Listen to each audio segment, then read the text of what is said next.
Hey, dudes! This is Lynn Griffin, Claire in the original Black Christmas, and you're listening to Tommy Throwback Kovac on Splat from the Past, guaranteed to offend and delight everyone out there. Hey dudes, welcome to Splat from the Past, the only 80s themed horror and sci-fi show where things could get totally radical. Now today, I will be welcoming a very talented and legendary composer, musician of so many classic films, including Canadian horror films, and I am talking about Carl Zittrer. Carl, of course, worked on all the Bob Clark horror films like Children Shouldn't Play with Dead Things, Dead of Night, Black Christmas, Paul Lynch's Prom Night, and of course he also worked on non-horror films for Bob Clark like Porky's and Christmas Story, and he did music supervision and music editing for Ghost Keeper, Curtains, Turk 182, Breaking All the Rules, alongside another guest of mine, Paul Zaza, and it's going to be great to have him on the show today, and I can't wait. Christmas December is really taking off. So yeah, here is my interview with Carl Zittrer.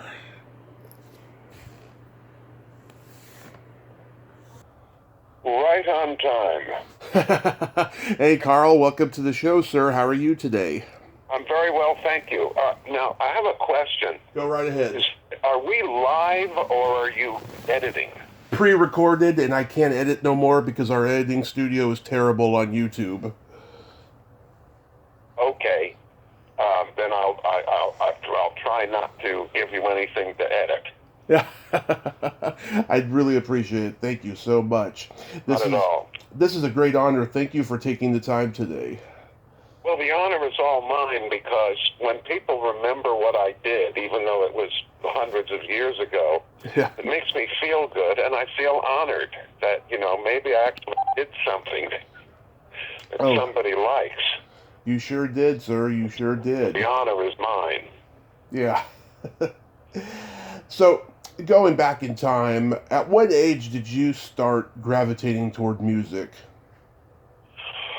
Oh boy, I probably when I was 4 or 5 or something, because I remember my parents, have vague memories of that age, but I remember I was fascinated by records turning. I'd watch the labels turning and asked my dad to put on that one. I liked the one with the green label as opposed to the black label. For whatever reason, but then I was given piano lessons, for which I wasn't grateful at the time, but I'm certainly more than grateful for it now. I started piano lessons at maybe 8 years old and kept it till, 15, 16. And I'm also very grateful to my excellent piano teachers who taught me piano, but more an appreciation of music, of all kinds of music, classical music, folk music, jazz, and I think of them almost every. Then I played in the band in high school. Mm-hmm. Junior high, I was in the band. I played saxophone and clarinet. College, I did the same thing, and every musical experience was learning. Even when I played with bad jazz bands. On terrible pianos that you couldn't tune, meaning that let's say the piano was so low, out of tune, that the trumpet couldn't tune to it. So I'd transpose everything one note up so that the trumpet could play with it, and that was a great training exercise. So I guess the short answer to your question is I started when I was a kid, and I'm still doing it. Yeah. What kind of music did you listen to growing up? I listened to a lot of classical music. I think my parents enjoyed classical music, and maybe they also wanted to give me the exposure to it. So, I remember we had classical records. I always liked the fast music rather than the slow music as a kid. And they taught me things like, the William Tell Overture, the Lone Ranger theme is classical music. But then, as I got older and got exposed to music outside the house, there was a lot of, like, what I'd call dance band music, if it wasn't terribly jazzy. But it was, like society dance band stuff, which I played because I could read music. A lot of jazz pianists couldn't read, but I could read.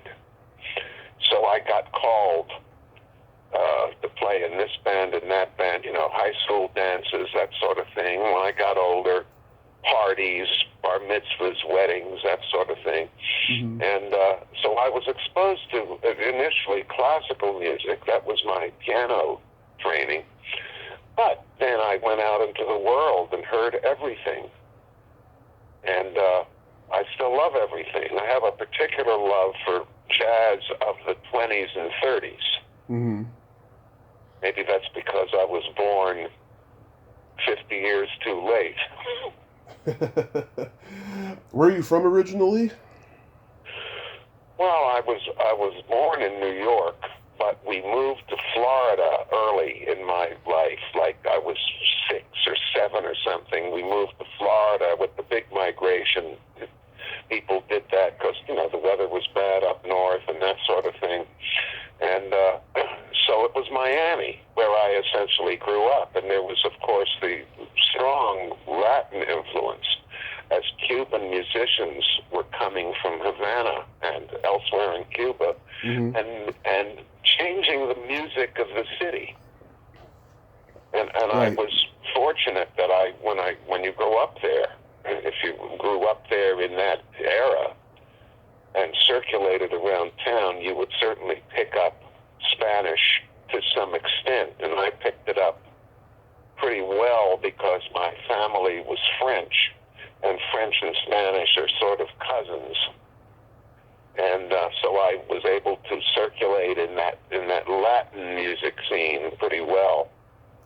And then later at university, became involved with the drama department and did music for musical shows that they put on. And then I worked at a couple of children's theaters where they put on, like Snow White and the Seven Dwarfs, and I'd play along with it like as if it were a silent movie. And became interested. I discovered that depending what I played, I could speed up the performance or slow the performance a little bit. It was a subtle thing.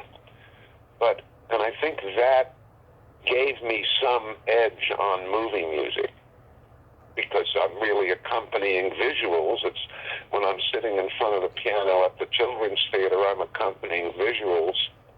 And when we're doing a movie score, we're accompanying visuals. So I value all these experiences. Oh, that's good. I used to say I can't stand this anymore. I got to get the hell out of here. But the truth is now I value the experience, even when we played bad music. That's good. You should be passionate about what you do and, take everything in. Absolutely. So how did you come to meet Bob Clark?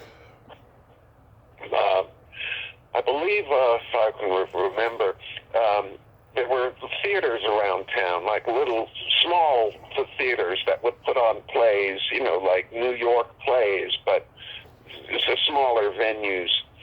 And at the University of Miami had a really well-regarded drama department. It was a major theater influence in South Florida.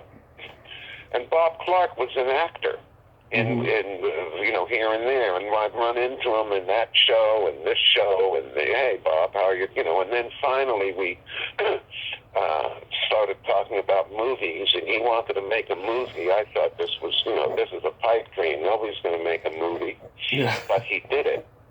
He put the movie together. The first movie that he put together. Mm-hmm. Was called The Emperor's New Clothes. You know, the Emperor is, you know, naked. That show. Yeah. And that starred John Carradine Sr. Oh. You know who he is? Oh, yes. Carradine Sr., who was already somewhat elderly, but since he was the Emperor, he was able to do most of his work sitting in the throne, as it were. Mm-hmm. And another group that was in this movie was the old vocal group Spanky and Our Gang. Ooh. And they were in it, like traveling minstrels. You know who they are, like Sunday Will Never Be the Same, you know, that group. I tried to get Spanky on here, yeah. I think everybody's dead except Spanky. Yeah. She's like the only one left. And I don't know how, you know, maybe she's burned out with the whole music scene. I don't know. I knew her, you know, 50 years ago, but right. or 30 or 40, whatever it was, but, you know, that was then and this is now. Now, that movie will never see the light of day because for some reason the negative was destroyed by some accident in the lab. Oh.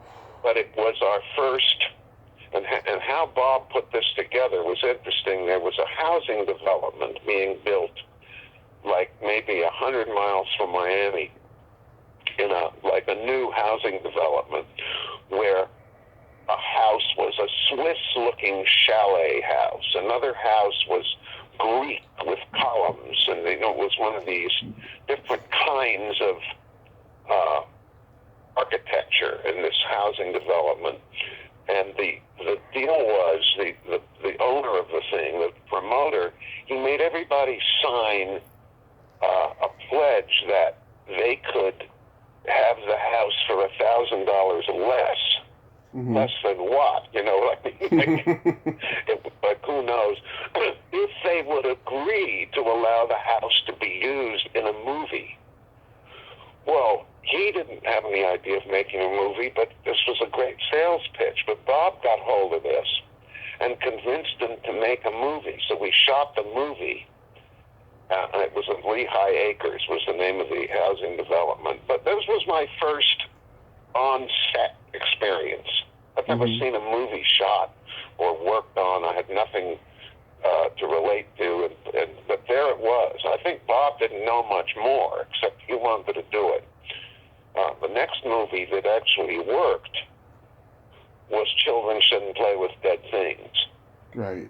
I'm sure you're familiar with that one. Of course. I've seen every movie. Zombies, it's got thousands of zombies, or at least hundreds, or at least dozens. Yep. And that was interesting. I was living in that house, the house where the thing was shot. I had I was one of like 5 or 6 people living there.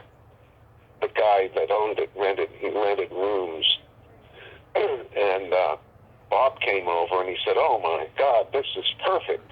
I didn't know for what it was perfect, but he had this movie in mind." Mm-hmm. And the reason, and what happened was right around that time, The Night of the Living Dead came out. You know, George Romero's Night of the Living Dead. Yep. And it played in Miami in some theater. Now, Miami didn't play that kind of, you had to go to drive-ins to see that. Well, Bob got hold of this, and he saw it, and he said, "Oh, my God, this is just fantastic." And he called me up, and he called up Alan Ormsby. You know who Alan Ormsby is? Yes, I do. Okay. And, you guys got to come with me and see this movie. Because he wanted to make a movie of that genre. And then he said, and we're going to make this movie even better and in color. Well, even better is arguable. In color, what it was. It's in color. Whether it's better or not, I wouldn't want to say it's different. You know, George did a magnificent black and white. George's was better because it was in black and white. Yeah. I think. I mean, that movie would not have been as good in color as it was in that grainy black and white. I think it was 16 millimeter, maybe. Yes. If not, it looked like. And we shot this Children Shouldn't Play with Dead Things mostly in this sort of derelict house in Coconut Grove. And it was a dead-end street, so like on the other end of the street was the bay, Biscayne Bay. So that's how the island could be phonied up. Mm-hmm. You know, it looked like an island. A boat came in, a boat left. So, and you had the backdrop of the coast of like Miami Beach. You could see the lights. So that was our island. So the shore of the island and the house were like a block away. Mm-hmm. And it was clouds of mosquitoes. You know, I don't know if you've ever been in South Florida. No. Well, if you like clouds of mosquitoes, go there. No, thanks.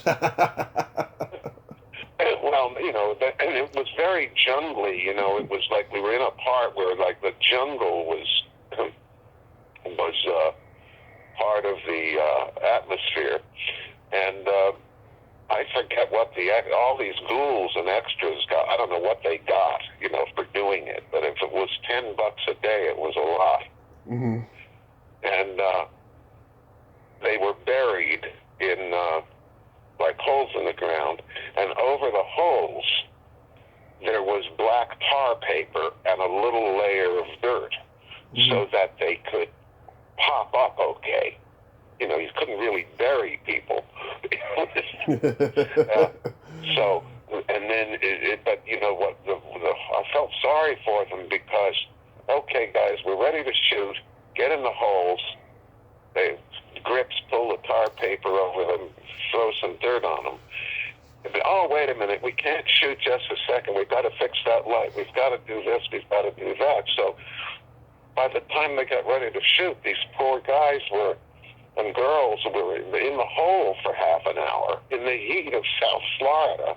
No wonder they looked awful when they came up. And, you know, like they're drooling. And but that was a most interesting movie. That was like the first movie that worked, that I was really a part of. And this is not a musical comment I'm about to make, but people ask me, well, how did it work as well as it did? Now, I'm aware that the plot of the movie is rather thin, you know, but it was the only show in town at the time. It had, you know, real ghouls. People seemed to love it. But the reason it worked as well as it did is all those actors knew each other. Yeah. They weren't called by an agent. We were all in university together. Yeah. We all knew each other. And in fact, their names are the real names. That everybody called each other, you know, by their real names. And even like when the camera wasn't working, they were like extemporizing the scene. Mm-hmm. Another little non-musical note is the guy Jeff. I don't know if you remember Jeff in Children Shouldn't Play with Dead Things. He was sort of the portly guy. Yeah. That had these funny lines. He was the Santa Claus in A Christmas Story. Oh, yeah, that was him. Yeah. Unfortunately, he like many people that we grew up with, you know, 50 years ago, he is unfortunately no longer with us. Yeah.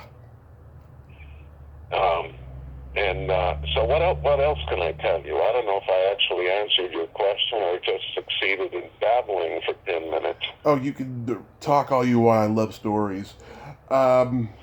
Yeah, the score for that movie, Children Shouldn't Play with Dead Things, it's very eerie. It has a werewolf call vibe to it. Was it done on Mellotron? No. It was done on an instrument that had just come out. It had just been released, called the official name was the VCS-3, but its nickname was the Putney synthesizer. And it was called the Putney because it came from a town in the UK which was named Putney. Mm-hmm. And it was the first synth that was available that normal people could buy. I forget what it cost, something like it was like $1,000 or something. Whereas all the others, since there was electronic music going on, but it came out of colleges where they had the $100,000 to put the thing together. That's what these things used to cost. They were like roomfuls of electronics. And the first Moog synthesizer needed a room with vacuum tubes, the whole thing. It was big money. You needed an engineer to run it, and so colleges had it. Now this Putney comes out, and I took a look at this, and I went to some demo, and I said, oh, this is for me. I got to have this. And I got one. I actually got two of them, and some other equipment, tape recorders and that, because you had to, the synthesizer's no good unless you can preserve the sound. And what I discovered about it was that it wasn't stable. It had new, primitive for the day. Then they were, like today, by today's standards, the electronics were primitive. And it wouldn't stay stable, so you turn it on and set it to do something, and then, of course, the components would heat up, as electronics will do, but, of course, they didn't heat up evenly. So, like 5 minutes later, you're out of tune. Well, I'll put it back. Then 5 minutes after that, I'm out of tune. You couldn't keep it. You couldn't make it play. It was difficult to make it play what I call Western melodic music. Now, I did one piece of melody in the thing where you can hear it at the end. It sounds like it's being played on a bassoon, or sort of a bassoon. It's a low-end thing. It ends the movie, begins and ends the movie. Everything else was sort of random. Like I'm trying to make it do a certain thing, but it's doing something else. So I realized that the only defense here is I have to record everything, because all of a sudden something's going to happen that I like. And that's really how it happened. It was, and one time Bob came by, and he was watching me work, and then he hit the table where I had the synth on, and that triggered of some kind of a reverb, some real like endless reverb. And he said, "Oh my God, that's fantastic! Let's do that again." Now he liked it because I guess it was effective, and he also liked it because he did it. Yeah. So that's how that was done. It's not a mellotron. It was this instrument called a Putney, which I wish I still had it, just because it looked weird. It looked like a miniature little piece of control panel in a Flash Gordon spaceship, is what it looked like. But that was the instrument, and other things as well. Like I think what I did then was I played some piano chords and slowed them down enormously so that all you'd hear is a great rumble, which you would not be able to identify. And while I'm slowing the tape down, copying it to another tape, I was hitting the reel of tape, so that the tape recorder would slow down, and I did everything I could except hit it with a baseball bat, just to get weirdness out of it. And that's the story. And then it got all transferred. I learned then that you had to transfer everything to 35 millimeter tape. That's how it was done in those days. I don't know how old you are, so I'm the oldest. I don't know if you remember quarter-inch tape, but we took the quarter-inch and transferred it to 35 sprocketed tape, and that's how you kept it in sync with the film while you were editing, because the film had sprocket holes. Now the music tape and the dialogue and the sound effects and all that had sprocket holes, and so you could keep it in sync or you could move it. Now that brings to mind another thought, that I believe this, and Bob believed it, is that sound effects, like the wind through the trees, the bird, all that, that's music. everything is music except, like if there's a sound that provokes an emotional response in the listener, it's music. Right. And I used that, and Bob encouraged that. Like, we had wind, we had creaky doors with a little more reverb on them than you would normally hear.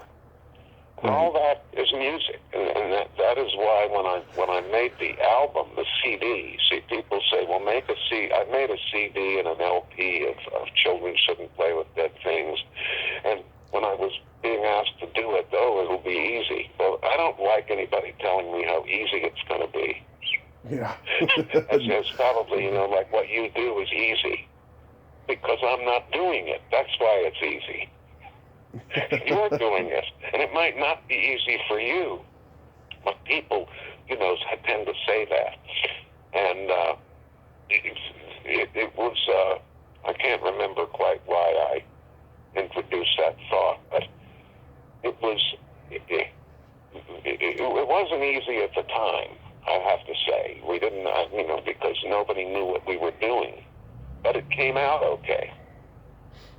That's good. What I was saying was, if you, like most movies, if you want to make an album out of the music, you just take it. You just play one cue, two cues, cues 1 through 10 on one side, cues 1 through 8 on the other side, the opening titles, the closing titles, and there's your CD or LP of the music to that movie.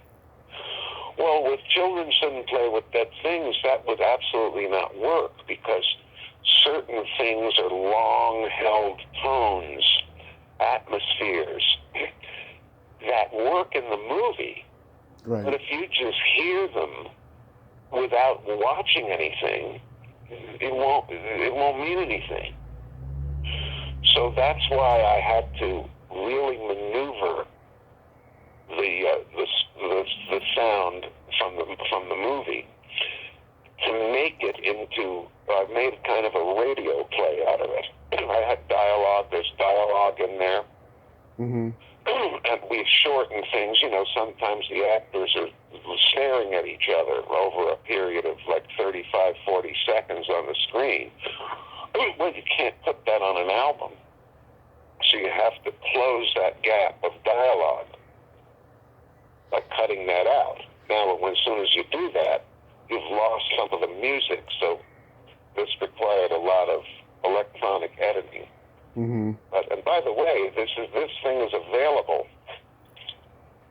Children Shouldn't Play with Dead Things LP is available. And I can tell you how to find it if you want me to tell you and your listeners how to find this if they wish to avail themselves of it. You go to the following website, terror-vision. If you don't do hyphen, it won't get you there. terror-vision.com. And there you'll see their various LPs of similar films, and you just look for the Children Shouldn't Play with Dead Things. I hope 10 or 12 million people take advantage of that. Terror-vision. The next movie, then I worked on, I think, a couple of things I can't even remember. Dead of Night? What's that? Was Dead of Night the next one? No. Black Christmas was. Okay. I think Black Christmas came before Dead of Night. Black Christmas came before Dead of Night. And there I also used this Putney synthesizer, but I used it differently. I just see the Putney would make sounds of its own once, if you could figure out how to control them.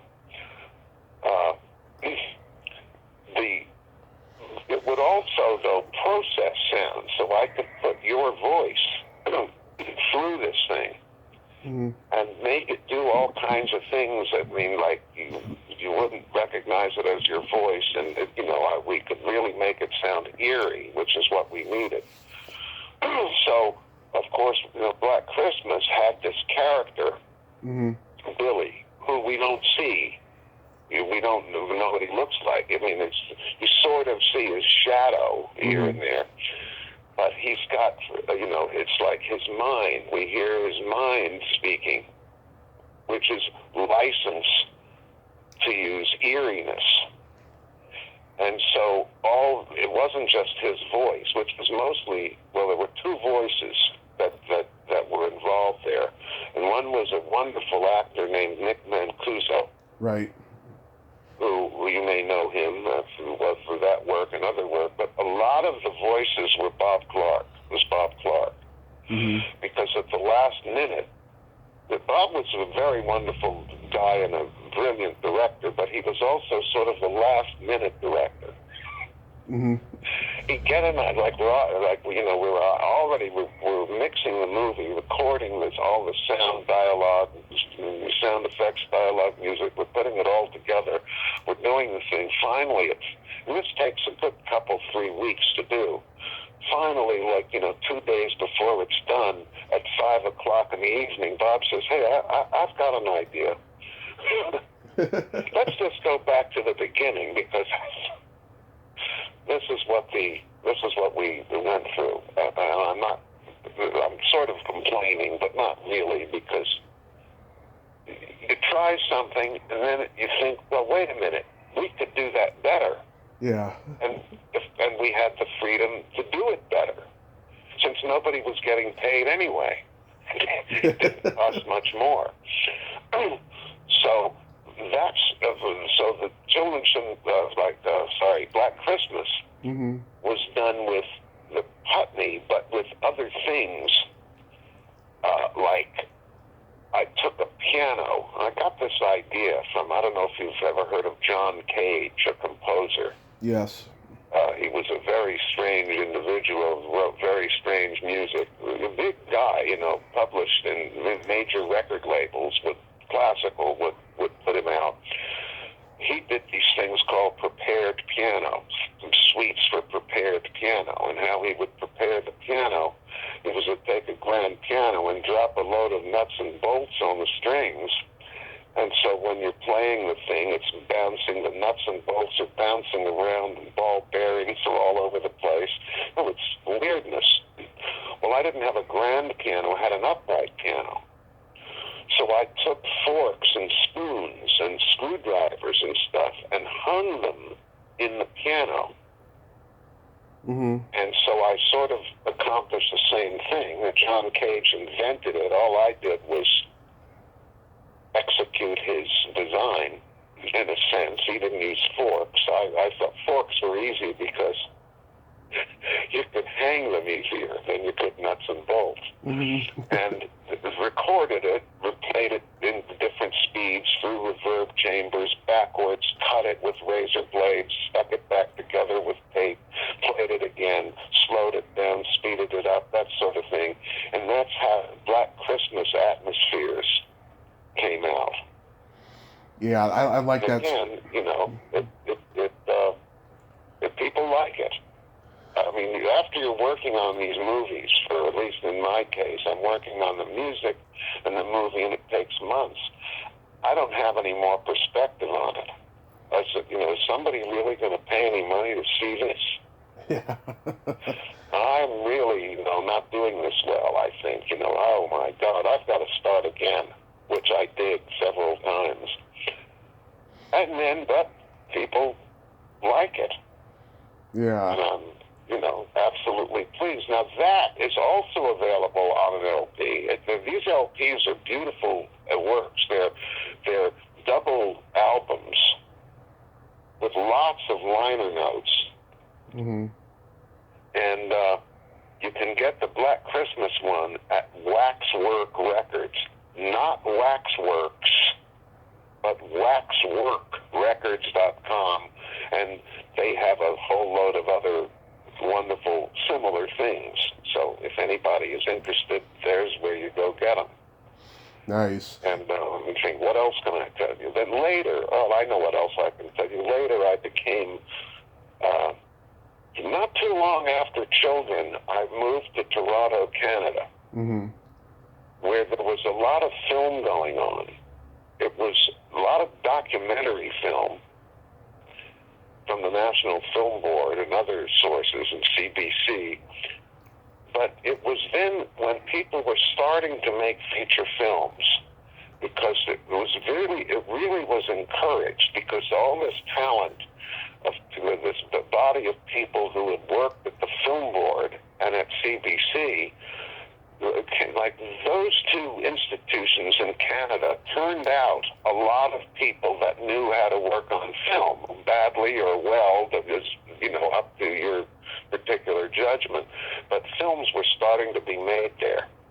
Mm-hmm. And so I became popular because I didn't always write the music, but in those days, if somebody wrote the music and recorded it, right, you had to know how to get it on the film. It didn't just sit on the film automatically. There was a lot of technology, which is now primitive, but then it was not primitive. As when in the caveman days, the club wasn't primitive. But so I did a lot of that. I helped a lot of composers get their music on the film. right, And did that for years, in mostly in Toronto, at least between Toronto and Los Angeles. I traveled frequently between them. And, So, what else can I mislead you about? you worked on Prom Night. Anything there? Yes, Prom Night. Mm-hmm. Prom Night was, I don't think I used the Putney then. I think it had worn out. I think it had burned up, or I couldn't, it wouldn't turn on or something. But Prom Night was, the interesting thing there was the constant pumping, the thumping of the bass of the disco music. Mm-hmm. Because as you know, if you're in the disco, you're hearing, or you're in wherever you are, you're hearing all the music. If it's on the other side of a wall, mostly what you're hearing is the bottom. Then you're not aware of it, Mm-hmm. but you're hearing it. And that's what was, I would call that the canvas over which we could put the weirdness. And the way this worked was, now, I couldn't have done this disco music myself. Mm-hmm. I probably heard it twice, disco, in my life. Didn't like it, didn't get it. Enter Paul Zaza. Yes, I've talked He to knew Paul. what to do. I said, we got to have 6 disco tunes or 8 disco tunes, whatever it was. I think we needed 6, but neither of us was stupid enough to just record 6, because as soon as somebody in film tells you you need 6, you really need 8.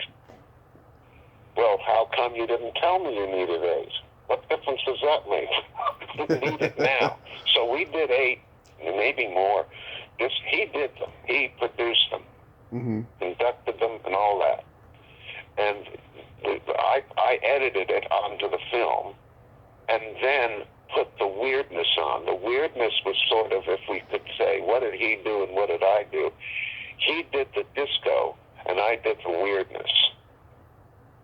Moving it here and there, combining the voice track, the eerie vocal with the whatever it was, the scraping piano, under which, but all the time, the underpinning of the disco was playing.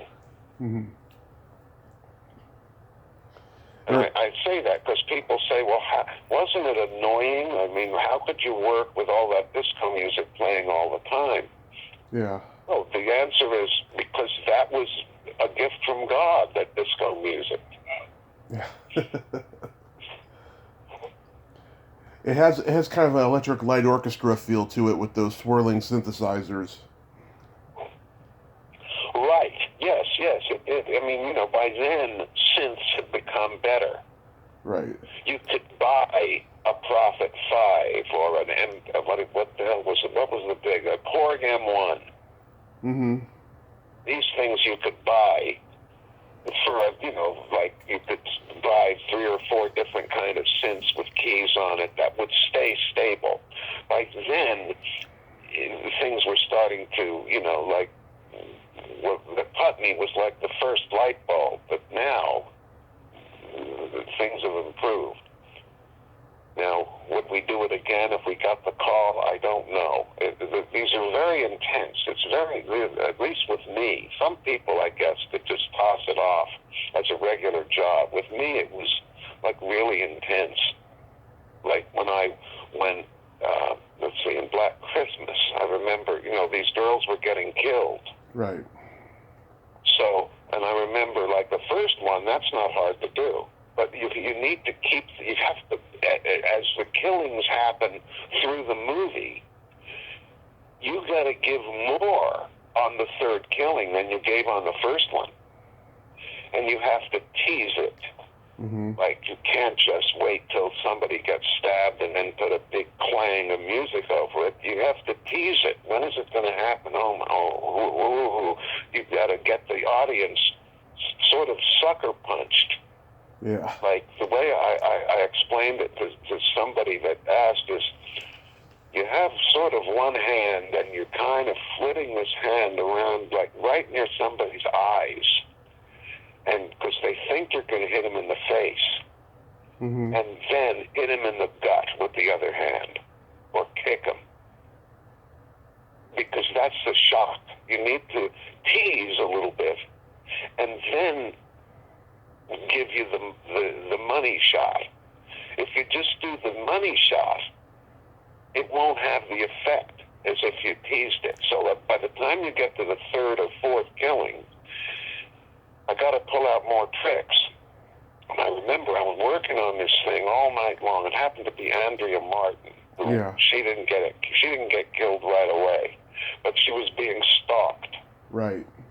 And I said, "Oh, I've got to really come up with something." And when I say come up with something, I was essentially composing her killing with the materials that we had pre-recorded.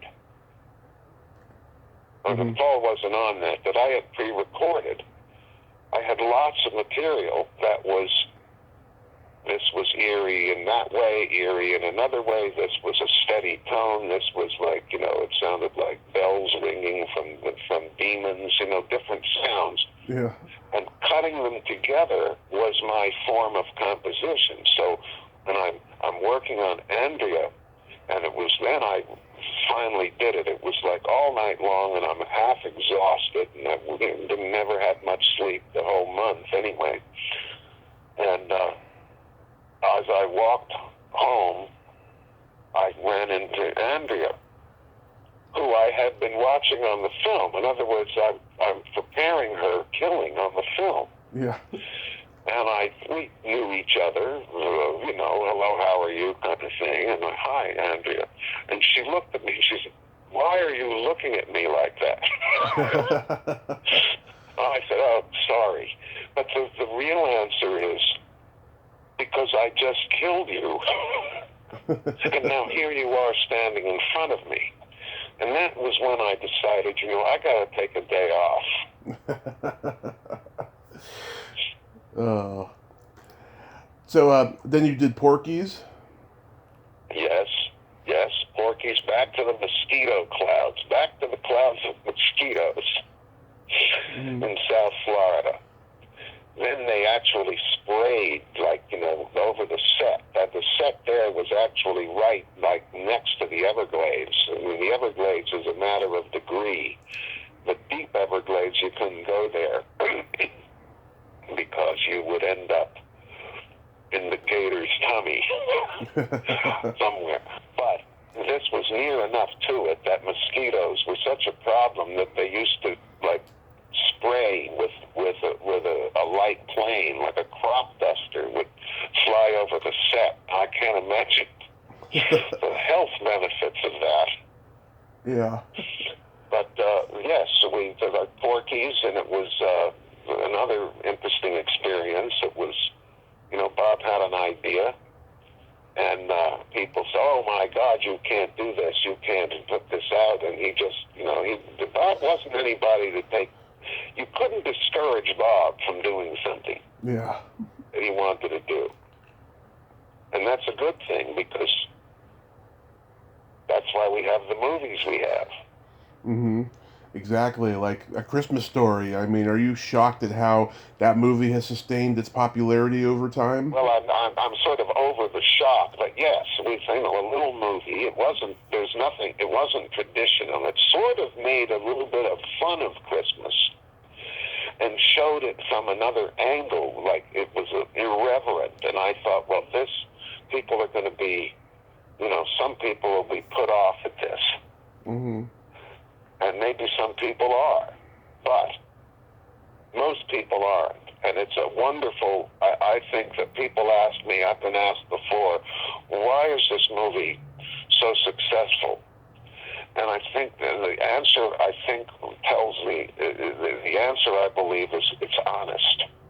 Yeah. It's honest.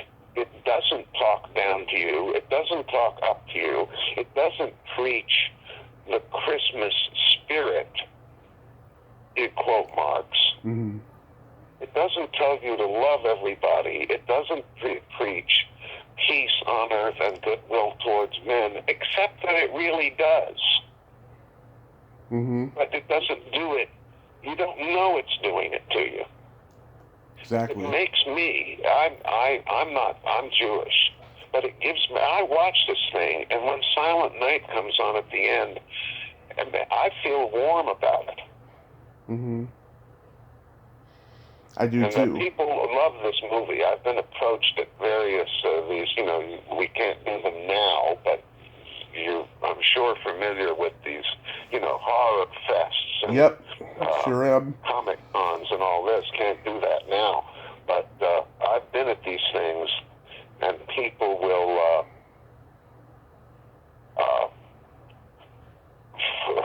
come to me with a kid. And it's like, I first saw Christmas Story in 1982, and I've shown it. I've had a grandfather come to me with his son and grandson and thank me for A Christmas Story. Now, thanking me for A Christmas Story is really, it's not entirely accurate. I was not the only person responsible for the movie. There were other people involved. It wasn't my movie, but there I am standing in the room with them, so they thanked me for it. By the way, now there's a bit of a sordid story here Mm-hmm. that I don't care who finds out about it. I applied to Warner Brothers. I said, let's make a CD of this Christmas Story. And they said, no, we can't do that. It's going to take 6 months. It'll cost $40,000 to make this thing. We can't do that. They were more interested in, the movie was good for them, but it wasn't Batman, like they were more interested in Batman with million sellers. Yeah. So I made Paul and I, we did an album. We made an album. Mm-hmm. Without spending $40,000, and we did it in about 3 weeks, not 6 months, because we are not a big corporation with 4,000 geniuses all approving of things or disapproving. Right. I have a dim view of the corporate world, by the way, if you haven't already figured that out. So we made this thing. We sent it to Warner Brothers, and somebody there, the marketing guy, some individual, an executive, he said, this is just great. We're going to put this out. We're going to distribute this. This is just magnificent. And he started to write us a deal. We started to get a deal. We were in a negotiation. All of a sudden, somebody that was also an executive came back from vacation, which she didn't know about, what the first guy had done. The first guy's name was George, by the way. Yeah. The guy that approved it. And Kate came back. Kate was a litigation attorney in the business affairs office. She didn't like, for some reason, she said, George shouldn't have done that. He didn't have the authority to approve this. Well, my attitude was, that's not my problem. That's your problem. The internal workings of a corporation, that's your problem, not mine. He approved it. We relied on the approval, and we hold you responsible. So ever since then, we've had a fight going on. I've sold my original albums. I have them, a quantity of them. They put out theirs and never paid us for it. Every time I find one of their albums out in the market, I send a notice to the seller, and it's called a takedown notice under the Digital Millennium Copyright Act, and I make them take it down, and they do, and then I get a letter from Warner Brothers that says, if you keep doing this, we're going to sue you. And I keep telling them, well, please come on and do it. Think of the PR I'll get out of it.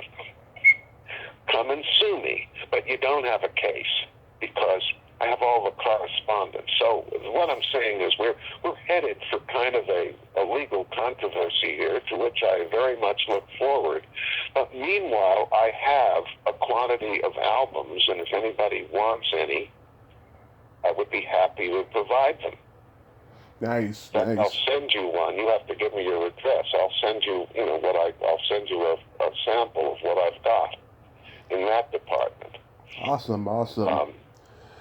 So, and I don't need your address this second. Yeah, I know.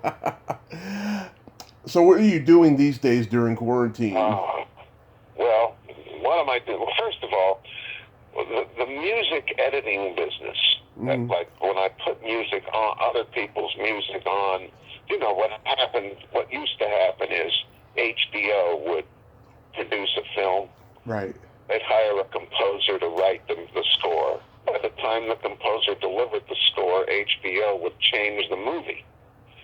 So now the score isn't fitting. Well, my job was to make it fit. I lengthened this cue, I shortened that cue, I took 2 cues, I glue 2 cues together, and I make that happen. But now I'm not needed for that. That's all over. The composers can apply the music directly to the movie because the technology has changed. So I find music. People call me. We need an opera. Somebody's got we're playing the radio, the opera's on. What have you got? Well, I'm good at this because I know that not every opera is PD. You think it is because it's old, but it's not true. You have to be careful what you're doing. So I'm doing that. And I'm also playing a lot of piano now. Ragtime, stride, that sort of thing. And that's what I'm doing now. And planning a couple of albums of that level, and also of some more horror-oriented. Putting equipment together to accomplish this, and that's what I'm doing now. Because nobody's calling me. Nobody the people who are making movies. Not that I wouldn't get called now and then, but people who are making movies are 20 years old. So the fact that I did Prom Night and Children Shouldn't Play with Dead Things and Black Christmas, they don't know what that is. You know what it is. There's a group of people that, people that love these films. They know what it is. But lots of film producers who are like a 30-year-old film producer who's never heard of these things. Right. So those calls are coming in much less frequently. And I can't say that I'm sorry about that. Now, if you have a film that needs me, I'd be happy to look at it and do whatever I can. That doesn't mean I'm not trying to give you the idea that I'm above it, but it's just that the whole business has changed. Right. And we have to recognize that. Yeah, plus everyone's just using, classic rock soundtracks and stuff.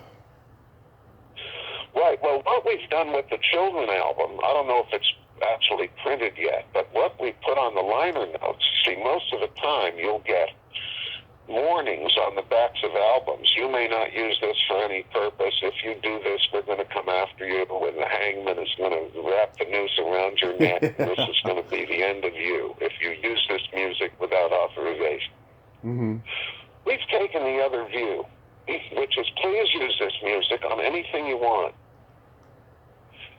for free. Right. Just let us know you're doing it, because then we have a chance. If it's on, I ran into people at the last convention I was at, which I forget the name of it. It was in New Jersey, which like right across the river from New York. So we got all the New York people. So I ran into a guy there. And he says, "Oh, I'm real pleased to meet you." He said, "I've used this music. I took the music and used it on my movie." Mm-hmm. So he said, "Well," I said, well, that's all very well, and but be real careful when what you're doing." I said, I'm flattered, and I'm going to help you, but there's a lot of people who would sue you, and not only would they sue you, but you'd never put that movie out." Right. And I'm not going to do that. But all I want you to give me a copy of the movie. Because this guy was not going to, if he sold 200 copies of this thing, it was a lot. But I tried to tell him, I said, I'm teaching you a real lesson. Don't use people's copyrighted property without asking permission. Because you can be in a world of hurt for doing that. But in this case of children shouldn't play with dead things, we put right in the liner notes, please use this and let us know what you're doing. Because it's a connection with people that are making films. And, what would they pay anyway?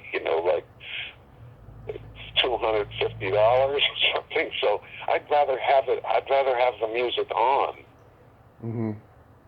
than prevent people from using it. So we've taken the opposite view with that. You can use anything I've done.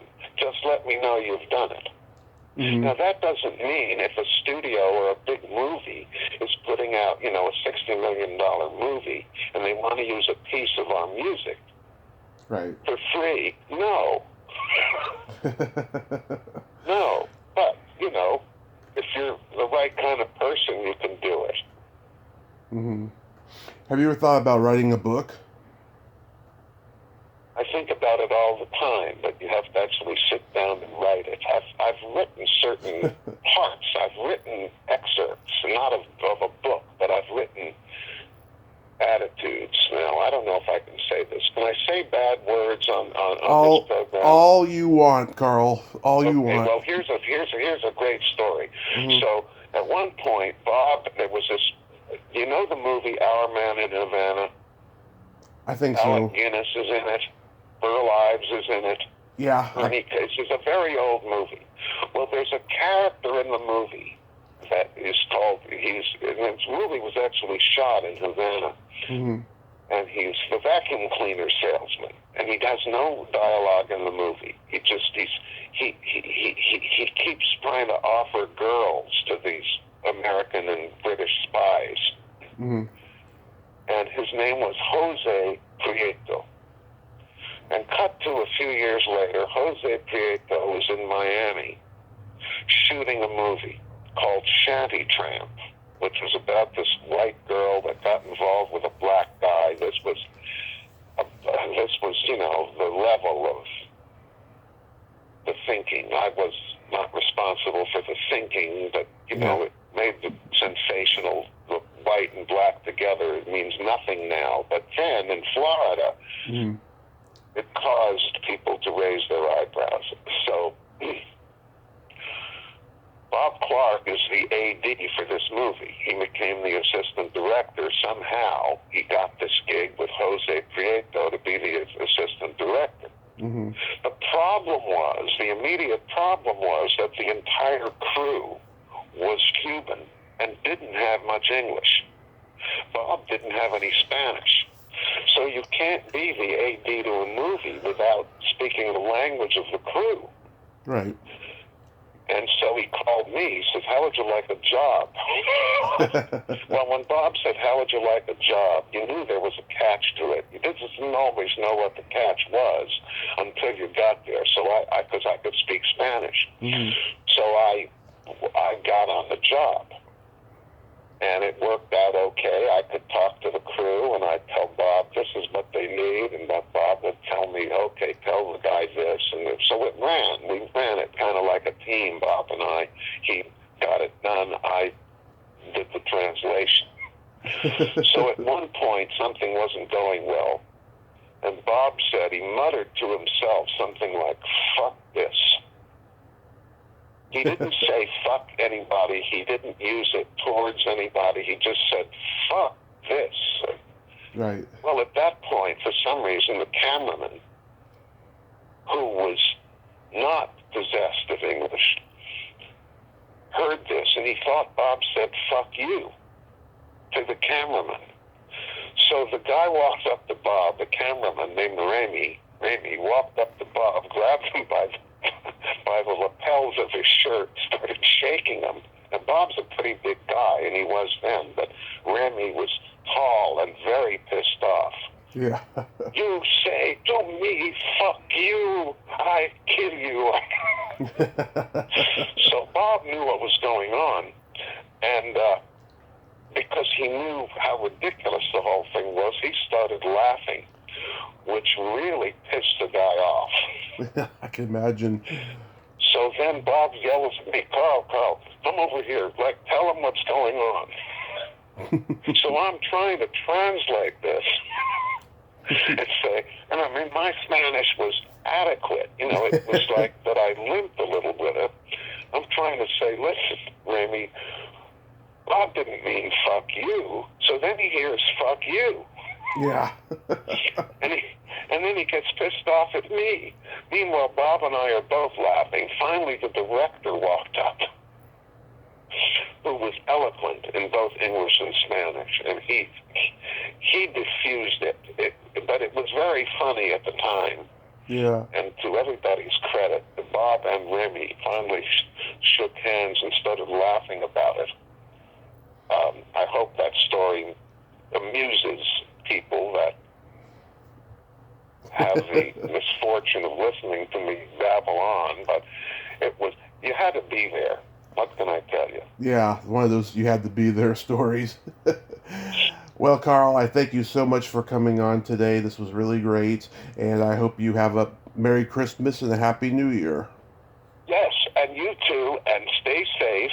And I noticed that are you the guy in the video I saw, like, you're the guy, like the MC guy, right? No, I've never been an MC. No, it's like I saw the guy that he put his hand in the trap, right? I forget his name, but he put his hand in the trap. No. Well, but do you know the guy? There was a guy that put his hand in a sort of a wolf trap. I don't know. Experienced pain. I don't know. I don't know. Okay, another time we'll talk about this. But send me your mailing address, as I'd love to send you one of these albums. I will, sir. I will. All right, and a pleasure speaking with you, and I hope I gave you what you want, and if not, well, I tried. You did. Thank you, sir. A pleasure. Just talk later. Bye. Talk later. Bye-bye. Bye. Bye. Well, there you have it. Carl Zittrer. Ain't he a cool dude? Great stories, funny guy. Well, until next time, this is Tommy Throwback Kovac saying, there's no shame in living in the past, because the present sucks. Later, dudes.